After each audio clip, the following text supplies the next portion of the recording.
Bharatiya Janata party के वडोदरा के corporator है प्रफुल्लाबेन जेठवा, जिनके पति राजू जेठवा की ओर से आज एक असिस्टेंट इंजीनियर को थप्पड़ जड़ दिया गया है। सरेआम राजू जेठवा की ओर से थप्पड़ मारा गया, जिसके बाद विवाद काफी ज्यादा बढ़ गया और अब विवाद ने तूल पकड़ लिया है।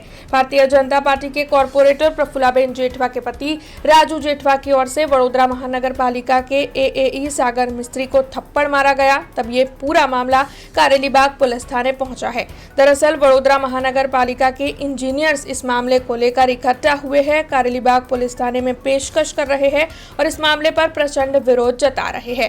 इस मामले ने अब काफी ज्यादा बड़ा स्वरूप इख्तियार कर लिया है। इस घटना का वीडियो भी सामने आया था। तब अब इंजीनियर्स भारतीय जनता पार्टी के कॉरपोरेटर और उनके पति की दादागिरी को लेकर कई सवाल उठा रहे हैं और इस मामले की पेशकश करने के लिए कारेलीबाग पुलिस थाने पहुंचे हैं।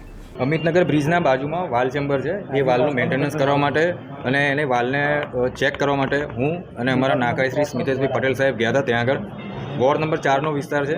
એ જગ્યા પર સ્મિતેશભાઈ પટેલ સાહેબ, હું અને અમારા બીજા કર્મચારીઓ હાજર હતા।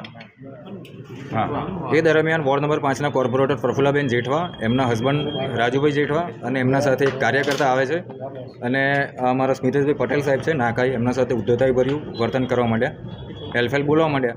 એટલે પહેલાં સાહેબે પણ રેજિસ્ટ કર્યું અને પછી મેં પણ કીધું કે તમે શાંતિથી વાત કરો, તમારો થોડો ટોન વ્યાજબી નથી, પ્રોપર શાંતિથી તમે વાત કરો, આવી રીતે તમે વાત ના કરો। એના અંદર એમના હસબન્ડ જે છે એ ઉશ્કેરાઈ ગયા અને એમણે હુમલો કર્યો।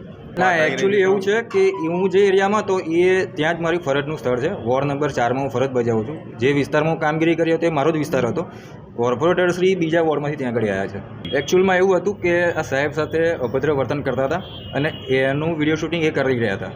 એક કાર્યકર્તાને લઈને આવ્યા હતા, એનું વિડીયો શૂટિંગ કરી રહ્યા હતા અને એટલા માટે અમે અમારા બચાવવા માટે પછી અમે વિડીયો શૂટિંગ અમે ચાલુ કર્યું। એમાં બેને ના પાડી કે તમે વિડીયો શૂટિંગ ના કરો અને અમે ખાલી એટલું જ કીધું કે તમે થોડીક શાંતિથી વાત કરો। એના અંદર આ ઘટના બની છે। ઘટના ખૂબ જ ગંભીર છે। હાલમાં અમે કારેલીબાગ પોલીસ સ્ટેશન આવેલો છે।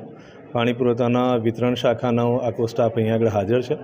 24 કલાક સ્ટાફ દ્વારા કામગીરી કરવામાં આવતી હોય છે, ત્યારે જુદી જુદી પ્રકારની લોકોની ફરિયાદોને ધ્યાનમાં રાખી અને સ્ટાફ એ મુજબની કામગીરી કરતો હોય છે। ક્યારેક એક પર એક કામગીરી ઓવરલેપ થાય ત્યારે આવા નાના મોટા ઉગ્ર બનાવ કે રજૂઆત થતી હોય છે, એ બી અમે ધ્યાનમાં રાખીએ છીએ અને એ પણ અમે ચોક્કસ એ કામગીરી જે ઓવરલેપ થાય છે કામગીરીને ઝડપથી પતે એ પ્રમાણેના અલાયદો સ્ટાફ રાખીને પણ અને બીજી રીતે પણ એ કામગીરી હોલ કરવાની અમે કામગીરી કરતા હોઈએ છીએ। આજે પૂર્વ ઝોનના અમારા ડેપ્યુટી એન્જિનિયર છે સ્મિતેશ પટેલ અને એમની સાથે સાગર મિસ્ત્રી જે EE એન્જિનિયર છે, એ રાયકા દોડકાની ફીડર લાઇનના વાલ ચેક કરવાની કામગીરી મારા દ્વારા એમને સોંપવામાં આવેલી હતી। લો પ્રેશરમાં જે પૂર્વ ઝોનમાં લો પ્રેશર થાય છે એના માટેની આ સ્પેસિફિક કામગીરી આપવામાં આવેલી હતી। આ કામગીરી દરમિયાન પૂર્વ ઝોનના જે સ્થાનિક કાઉન્સિલર છે પ્રફુલ્લાબેન, એમના દ્વારા એન્જિનિયરને ફોન કરીને અન્ય સ્થળ પર બોલાવવાની રજૂઆત કરવામાં આવી હતી, જેની સાપેક્ષે એન્જિનિયરે હાલમાં કામગીરી કરી રહ્યો છે।